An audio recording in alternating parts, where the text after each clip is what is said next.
చేసి వేరే పార్టీ నుంచి వెళ్ళిన వాళ్ళు ఉన్నారు. ఒకవైపు వైసీపీతో అంటగాగుతున్న వాళ్ళు ఉన్నారు. ఎమ్మెల్యేలు అవ్వాలని, ఎంపీలు అవ్వాలని కోరుకునే వాళ్ళు ఉంటారు. తప్పే ఉంది అందులో. వాళ్ళే ఇట్లాంటి స్ప్రెడ్ చేసేవాళ్ళు కూడా కొంతమంది ఉంటారు. సరే, అది ఒక ఆస్పెక్ట్ అనుకోండి. రామారావు, ఇటువైపు నుంచి ఎలాంటి టాక్ వినబడుతుంది? ఎన్ని సీట్లు బీజేపీ అడుగుతోందని కానీ, లేకపోతే బీజేపీకి ఇవ్వడానికి టీడీపీ సుముఖంగా ఉందని కానీ? డెఫినెట్గా నో డౌట్ బీజేపీ జాతీయ పార్టీ కేంద్రంలో అధికారంలో ఉన్నారు కాబట్టి వాళ్ళు లోక్సభ స్థానాల మీదనే ఎక్కువ దృష్టి పెడతారు, అసెంబ్లీ స్థానాలు కూడా అడుగుతారు. కాకపోతే ఎన్ని అనే దాని మీద ఎలాంటి చర్చ ఉంది పార్టీలో, టీడీపీలో?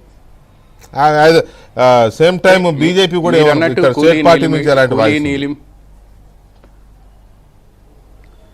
కూలీ నీలి మీడియా వార్తల్ని పక్కన పెడితే తెలుగుదేశం పార్టీతో ఈరోజు ఏదైతే చంద్రబాబుతో అక్కడ ఉండే సీనియర్ నేతలంతా, అందుబాటులో ఉన్న నేతలంతా సమావేశమైన సందర్భంగా ఎక్కువ సీట్లకు మీరు ఒప్పుకోవద్దు. ఎందుకంటే తెలుగుదేశం పర్టికులర్గా అసెంబ్లీకి సంబంధించి మీరు ఎక్కువ సీట్లకు ఒప్పుకోవద్దు. గతంలో కూడా వాళ్ళు 13లో పోటీ చేస్తే 4 గెలిచారు.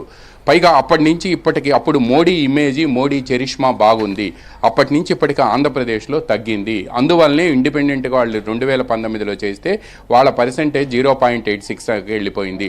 పైగా ఇప్పుడు ఈ 5 సంవత్సరాల కాలంలో బీజేపీ, వైసీపీ ఒకటే అన్న భావన ఉంది. దాని నుంచి బయటకు పోవాలంటే ఆయన చంద్రబాబు గారు అడిగిన 3 పాయింట్లకు వాళ్ళు ఒప్పుకొని కేంద్రం నుంచి ప్రకటన రావాలి, నెంబర్ 1.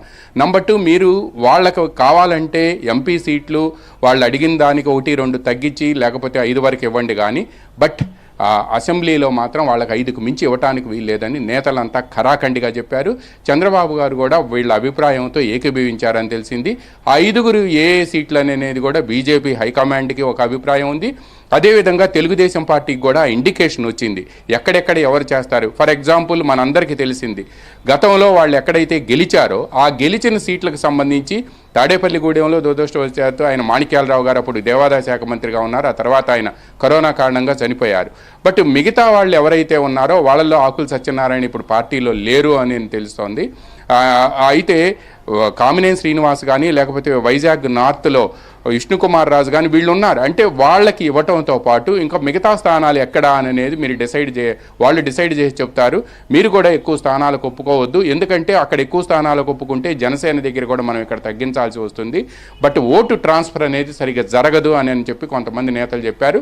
వీళ్ళైతే మ్యాక్సిమం 5+5 లోక్సభ, 5 శాసనసభకి కుదించాలి అని చెప్పి తెలుగుదేశం చాలా పట్టుదలగా ఉంది. ఎందుకంటే శాసనసభలో కుదించకపోతే తెలుగుదేశం పోటీ చేసే స్థానాలు తక్కువైతే ఆ తర్వాత ప్రభుత్వం అధికారంలోకి వచ్చాక ఏదైనా నిర్ణయాలు తీసుకుంటే ఇండిపెండెంట్గా తీసుకోవడానికి వీలుండదు అనే భావన తెలుగుదేశం వర్గాల్లో చాలా బలంగా ఉంది.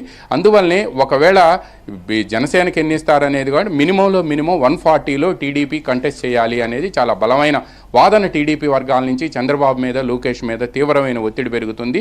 ఈ నేపథ్యంలోనే అందుకు తగ్గట్టుగానే ఈరోజు ఢిల్లీలో జరిగే చర్చల్లో కానీ, ఈరోజు ఇక్కడికున్న ఇన్ఫర్మేషన్ మేరకు ఈ చర్చల్లో మాత్రం సీట్ల సంఖ్య రాదు, పొత్తుకి ఇన్ ప్రిన్సిపల్ అగ్రీ అయిన తర్వాత అది నడ్డా గారి దగ్గర కానీ, లేకపోతే బీజేపీ ఏదైనా కమిటీ వీళ్ళ వైపు నుంచి వాళ్ళ వైపు నుంచి ఫామ్ చేస్తే అక్కడ రేపు మార్నింగ్ డిస్కషన్ జరుగుతుంది అనేది కూడా ఇక్కడ ప్రాథమికంగా అందుతున్న సమాచారం.